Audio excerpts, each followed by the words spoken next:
India में जब भी नाम आते हैं, जैसे कि chief justice B R Gavai, former chief justice D Y Chandrachud, justice B V Nagarathna, justice Vipul Pancholi या फिर iconic dissenter justice H R Khanna, तब बात अक्सर एक ही चीज पे होती है, जुडिशियल अपॉइंटमेंट्स कोलेजियम और वो ओपेक सिस्टम जो डिसाइड करता है कि कौन देश के सबसे बड़े बेंचेस तक पहुंचता है। नंबर्स यहाँ एक चौंकाने वाली कहानी बताते हैं। लगभग 4,789 वैकेंसीज डिस्ट्रिक्ट जुडिशरी में, सिर्फ 9.5% वुमेन जजेस हाई कोर्ट्स में और सुप्रीम कोर्ट में बस 2.94% वुमेन जजेस एज ऑफ फरवरी 2024। ऊपर से एक कंट्रोवर्शियल एलिवेशन जहां जस्टिस विपुल एम पंचोली, जो ऑल इंडिया सीनियरिटी लिस्ट में 57 थे, उन्हें प्रमोट कर दिया गया ओवर ज्यादा एक्सपीरियंस्ड एंड डिजर्विंग नेम्स। इसी बैकड्रॉप में सुप्रीम कोर्ट बार एसोसिएशन के प्रेसिडेंट और सीनियर एडवोकेट विकास सिंह ने एक धमाकेदार लेटर लिख दिया chief justice of India B R Gavai को, ये डिमांड करते हुए कि जुडिशियल अपॉइंटमेंट्स प्रोसेस में अर्जेंट रिफॉर्म्स लाए जाएं और पेंडिंग मेमोरेंडम ऑफ प्रोसीजर को फाइनलाइज किया जाए। एडवोकेट सिंह ने क्लियर वर्ड्स में कहा,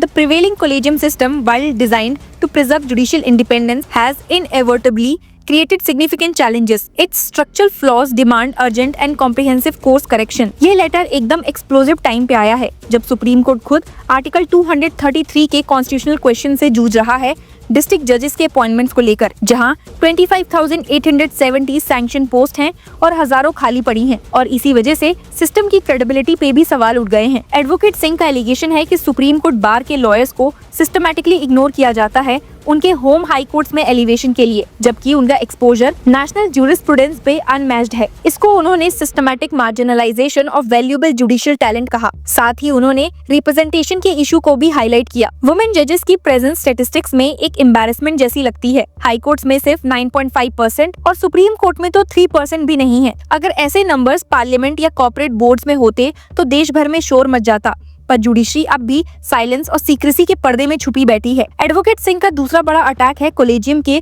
पैट्रोनेज सिस्टम पे।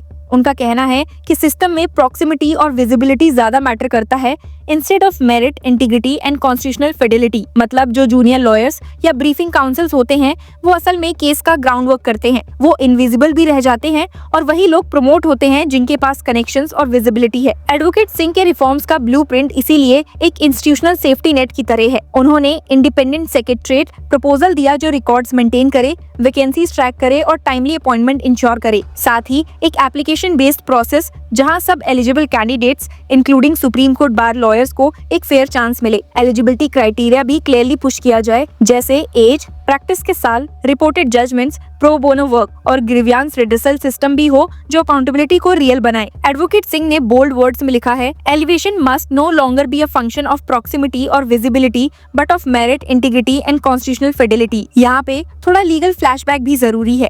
2015 में सुप्रीम कोर्ट ने एनजेएसी यानी कि नेशनल जुडिशियल अपॉइंटमेंट्स कमीशन को अनकॉन्स्टिट्यूशनल डिक्लेयर कर दिया था, ये कहकर कि जुडिशियल इंडिपेंडेंस खतरे में आ जाएगी अगर एग्जीक्यूटिव इन्वॉल्व हुआ। लेकिन क्रिटिक्स का कहना है कि जो बचा था वो इंडिपेंडेंस नहीं बल्कि एक ओपेक और अनअकाउंटेबल कोलेजियम सिस्टम था। जस्टिस जे चिलमेश्वर का डिसेंट आज भी याद आता है, जब उन्होंने कहा था, We are the members of the judiciary excelled and frolic in our emancipation from the other two organs of the state. But have we developed an alternate constitutional morality? Have we really outgrown the malady of dependence or merely transferred it from the political to judicial hierarchy? अब लगता है कि विकास सिंह का letter भी वही warning दोबारा repeat कर रहा है, लेकिन इस बार फैक्ट्स और डाटा के साथ। ऊपर से जस्टिस विपुल एम पंचोली के रीसेंट एलिवेशन ने तो डिबेट को और भी गर्म कर दिया है। वो 57 सीनियरिटी पे थे, हाईकोर्ट टेन्योर भी रिलेटिवली छोटा था और उनका ट्रांसफर हिस्ट्री भी क्वेश्चंस खड़े करता था। जस्टिस बी वी नागरत्ना, जो बेंच की अकेली वुमेन जज हैं, ने एक रेयर फॉर्मल डिसेंट रिकॉर्ड किया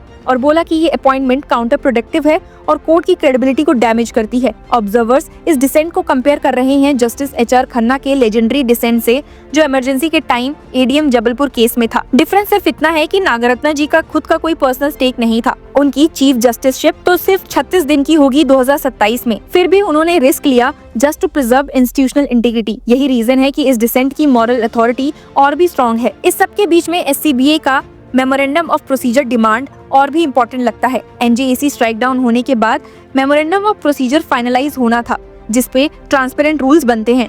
पर फिर भी अब तक वो पेंडिंग है। एडवोकेट सिंह बेसिकली पूछ रहे हैं कि कितना और टाइम चाहिए कोलेजियम को सीक्रेसी मेंटेन करने के लिए। उनका कहना है कि ये कोई रेडिकल ओवरहॉल नहीं है, सिर्फ इंस्टीट्यूशनल सेफगार्ड्स हैं जो क्रेडिबिलिटी को बचा सकते हैं। लेकिन आयरनी ये है कि एक बार प्रेसिडेंट को पब्लिक लेटर लिखना पड़ रहा है अपने ही चीफ जस्टिस ऑफ इंडिया को। ये शो करता है कि बेंच और बार के बीच में ट्रस्ट डेफिसिट कितना बड़ा हो गया है। ग्राउंड रियलिटी तो और भी खौफनाक है। एक 5 जज कॉन्स्टिट्यूशन बेंच मैटर में headed by chief justice of India BR Gavai ये अर्ज किया गया that to consider the experience of judicial officer spent at the bar and the bench to enable them to write exams for the post of district जजेस under the bar quota. Case की सुनवाई के वक्त senior advocate Menaka Guruswamy ने article 233 case में ministry of law and justice का data दिखाया, जो कहता है 25,870 सैंक्शन पोस्ट में से 4,789 खाली हैं। उनका पोएटिक बट पॉइंटेड आर्गुमेंट था that it is the same stream, two rivers flowing into the ocean. To do otherwise would not only impact the constitutional framers' visions of an integrated judiciary,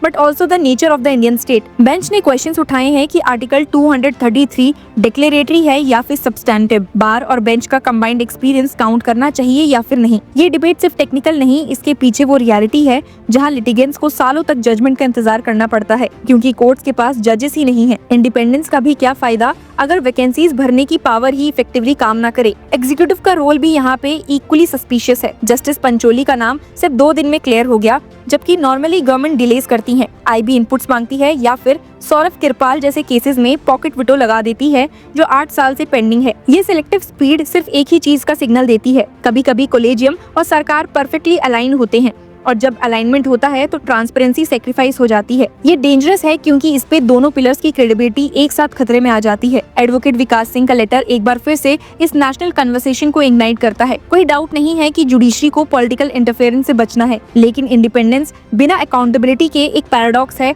जो खुद constitution के spirit को undermine करता है। Justice चिलमेश्वर का decent, justice Nagarathna का defence, justice Pancholi का super session, ये सब एक ही वार्निंग दे रहे हैं कि सीक्रेसी सैंसिटी नहीं है। एडवोकेट सिंह की डिमांड सिर्फ यही है कि एक proper institutional memorandum of procedure बना दो जो स्मोक फिल्ड रूम्स वाली डिस्कशन को रिप्लेस करे। उन्होंने सही लिखा that the prevailing system has created serious challenges that undermine meritocracy and Erode confidence in the process. Problem अब एग्जिस्टेंशियल लेवल पे आ चुकी है। लिटिगेंट्स जस्टिस के लिए मरते हैं, हाई कोर्ट्स वैकेंसीज से क्रिपल्ड हैं, डिस्ट्रिक्ट जजेस स्टैग्नेंट होते जा रहे हैं, ब्रिलियंट कैंडिडेट्स रिजाइन कर देते हैं फ्रस्ट्रेशन में, और वुमेन एंड माइनॉरिटीज जुडिशरी की इमेजिनेशन से लगभग वैनिश है। इस क्लाइमेट में SCBA प्रेसिडेंट का लेटर सिर्फ एक कॉरेस्पॉन्डेंस नहीं, एक कॉन्स्टिट्यूशनल SOS है। अब असली सवाल ये है कि CJI गवई इसको एक इरिटेंट समझेंगे या एक वेकअप कॉल। आखिर में जुडिशरी रिस्पेक्ट डिमांड नहीं कर सकती, वो सिर्फ ट्रस्ट कमांड कर सकती है, और ट्रस्ट बनेगा ट्रांसपेरेंसी, फेयरनेस और अकाउंटेबिलिटी से। वो ही वैल्यूज जो कॉन्स्टिट्यूशन के अंदर लिखी हुई है और जो विकास सिंह के लेटर से दोबारा रिमाइंड करवा दी गई है।